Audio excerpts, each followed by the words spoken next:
You want it done your way. Fine, but don't blame me when it all goes to shit. Hey Reddit, God, do I have a story for you. This is the tale of how my well-intentioned advice turned into a catastrophic disaster, and how some people just refuse to listen until it's too late. My name's Orion, and this is the story of my ex-best friend Gideon. Gideon and I have been best friends since middle school. We grew up in a small town where everyone knew everyone, and we were practically brothers. Fast forward to our late 20s, we both ended up working for the same company, which was both a blessing and a curse.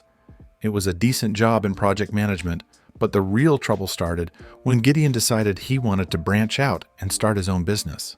Now, don't get me wrong, I was thrilled for him. He had this brilliant idea to start a high-end custom furniture business, and honestly, I believed he could make it work. Gideon was always the creative one, and I had no doubt his designs would sell. But where he lacked was in the business acumen department, so naturally he asked for my help. I spent hours with him, drafting business plans, outlining marketing strategies, and setting realistic goals. I tried to steer him towards taking things slow, maybe even starting part-time while we still had our jobs. But Gideon, he had other plans. He wanted to go all in, quit his job, and dive headfirst into this venture. I tried to warn him, but his enthusiasm was off the charts. One night, we were sitting in his garage, his makeshift workshop, surrounded by sawdust and half-finished projects. He looked at me with that determined gleam in his eye and said, "Orion, I need to do this my way. I know it's risky, but I can't waste time. I'm either all in or not at all." I sighed, knowing he was about to make a huge mistake. "Gideon, I get it, but at least keep your job until the business starts making money. It's just a safety net." He shook his head, a stubborn smile on his face. "Nope. It's now or never, man. I'm going to prove everyone wrong." Gideon quit his job the next day. The first few weeks were fine, exciting even.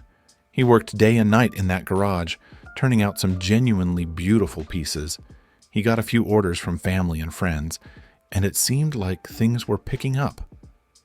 But then, reality started to set in. I remember the day vividly. It was a rainy Thursday, and I had just finished a long day at work when Gideon called me in a panic. His voice was shaky, and I could hear the frustration and fear. "Orion, I'm screwed. I've got 3 big orders, and I don't have the materials or the money to get them done." I rushed over to his place, where I found him pacing back and forth, the workshop a mess of scattered tools and unfinished furniture. He looked like he hadn't slept in days. "What happened?" I asked. "I underestimated the costs, man. I thought I had enough saved up, but everything's so damn expensive. I don't know what to do." I tried to keep calm for his sake. "All right, let's take a look at your finances and see where we can cut costs or find some extra cash." We spent hours going through his budget, but it was clear Gideon had bitten off more than he could chew. I suggested he take out a small loan to cover the immediate expenses, but Gideon, being Gideon, refused. He didn't want to be in debt. "Fine," I said, frustration creeping into my voice. "But you've got to find another way to bring in some money. Maybe take on smaller projects or offer some cheaper products for now." He nodded, but I could tell he wasn't convinced, and that's when things really started to spiral. The next few weeks were a nightmare. Gideon's stress levels skyrocketed, and he became almost impossible to talk to. He started cutting corners, using cheaper materials, and rushing through projects. The quality of his work suffered, and word got around quickly. Orders started drying up, and the ones he did get were often returned with complaints. One evening, after another long day of dealing with disgruntled customers, Gideon showed up at my apartment unannounced. He looked like a ghost, pale, with dark circles under his eyes. He flopped onto my couch and buried his face in his hands. "Orion, I'm fucked. I don't know what to do anymore." I tried to comfort him, suggesting we sit down and come up with a new plan. But Gideon was beyond reason. He started lashing out, blaming me for not supporting his decisions, for not having more faith in him. "Are you kidding me?" I snapped. "I've been here every step of the way, trying to help you avoid this exact situation. You didn't listen." He glared at me, tears of frustration in his eyes. "You think you're so much better, don't you? With your safe job and your careful planning. Maybe if you actually believed in me, things would be different." I was stunned. Gideon and I had never fought like this before. I didn't know what to say, so I just shook my head and walked away, leaving him sitting there in silence. Weeks turned into months, and our friendship grew more strained. Gideon was sinking deeper into his mess, and I was tired of being his punching bag. He was barely scraping by, and it was clear his business was on the brink of collapse. Despite everything, I couldn't bring myself to completely abandon him. One day, I got a call from one of our mutual friends, Saffron. She told me Gideon had taken on a huge custom order from a local restaurant.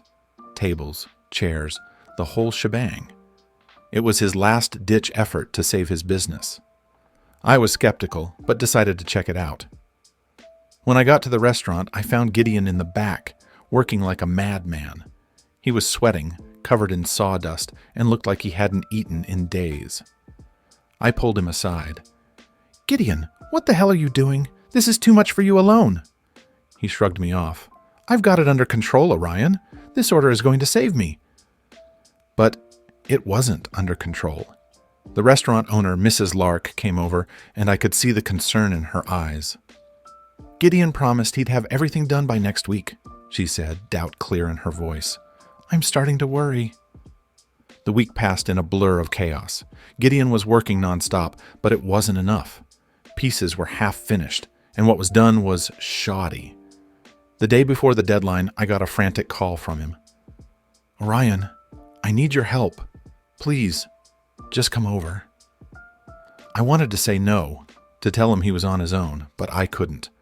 When I arrived, the workshop was a disaster. Gideon was on the verge of a breakdown, tools and wood scattered everywhere. "I can't do it," he whispered, tears streaming down his face. "I'm going to lose everything." I took a deep breath and did what I could to help. We worked through the night, but it was a losing battle. By morning, it was clear we weren't going to make the deadline. Mrs. Lark showed up, and the look of disappointment on her face was heart-wrenching. "Gideon, I gave you a chance, and you let me down. I'm sorry, but I can't use any of this." Gideon broke down completely. He was a sobbing mess, and for the first time, I saw just how much he'd lost. Not just his business, but his pride, his confidence, and maybe even our friendship. He looked at me through his tears and whispered, "I'm sorry, Orion. You were right. I should have listened." I didn't know what to say. Part of me wanted to scream, "I told you so," but another part just felt an overwhelming sadness for my friend. "It's too late now, Gideon," I said quietly, "but maybe it's not the end. You can start over. Learn from this." He nodded, though I could see he wasn't really convinced. It was going to take a long time for him to rebuild, not just his business, but his life. I tried to assure her, but even I knew it was a long shot. Gideon was in way over his head, and he was about to take down more than just his business. So, there it is, Reddit. Thanks for sticking with me through this long post.